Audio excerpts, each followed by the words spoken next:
आपको पता है कि आचार्य चाणक्य ने हम लोगों को बुरा बनने के लिए कहा है। वो बुरा बनने के लिए किन परिस्थितियों में कहे हैं, उसको जानने के लिए मेरे इस वीडियो पर अंत तक जरूर बने रहें।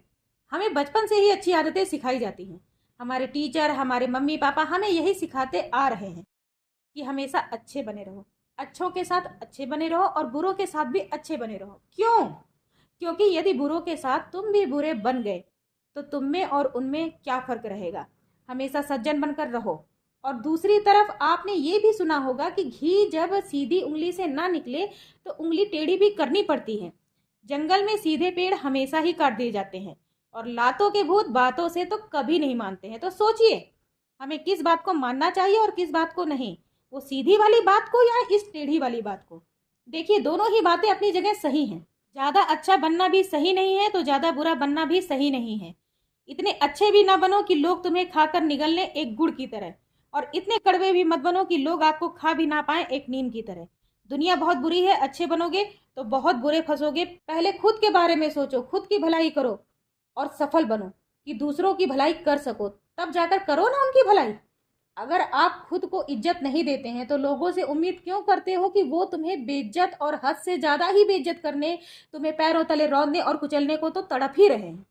बस थोड़ा सा मौका देकर तो देखिए। जब तुम खुद की भलाई नहीं कर रहे हो तो दुनिया की भलाई क्या खाक करोगे? दुनिया को कभी भी कोई नहीं बदल पाया है और ना ही कभी कोई बदल पाएगा। तुम्हें खुद को बदलना होगा, और वो भी इस जालिम दुनिया के हिसाब से। दूसरों के लिए मत झुको, क्योंकि ये तुम्हें 3 रुपए वाले बाल पेन की तरह यूज एंड थ्रो ही करेंगे और कुछ नहीं। या फिर तुम्हारी रिस्पेक्ट को सरेआम नीलाम करके तुम्हें अपना गुलाम बना लेंगे। ये नहीं होता कि सामने वाला जो कुछ भी बोले तुम सब कुछ उसका कंसीडर ही कर लो, चाहे वह तुम्हें गलत ही बोले। क्या उसने तुम्हें टके देकर खरीदा है?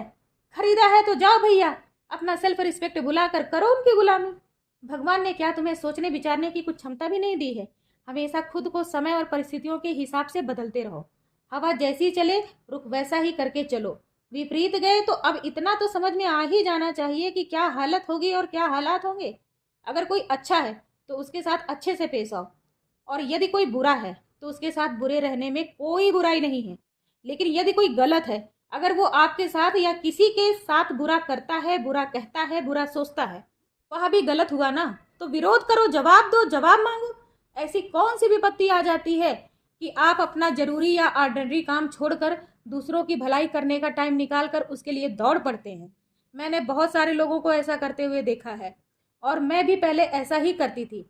और बाद में क्या मिलता है? पिछवाड़े पर लात। इससे ज़्यादा और कुछ भी नहीं। इसलिए भलाई उतनी ही करनी चाहिए जिसको हम आसानी से लात पड़ने पर सह सकें, वरना बाद में दिल और दिमाग को बहुत सदमा लगता है और फिर वह सब कुछ हमारे लिए अनफॉरगेटेबल मोमेंट्स बन जाता है हमारी लाइफ में।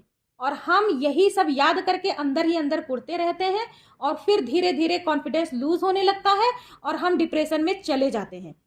दुनिया वैसी जैसी थी जस की तस ही रह जाती है, चलती रहती है, हंसती रहती है, गाती रहती है। लोग भी वैसे ही करते रहते हैं, और बस वाट सिर्फ और सिर्फ आपकी ही लगती है। हाय हाय आप ही करते रह जाते हैं बस, और कुछ भी हासिल नहीं होता है।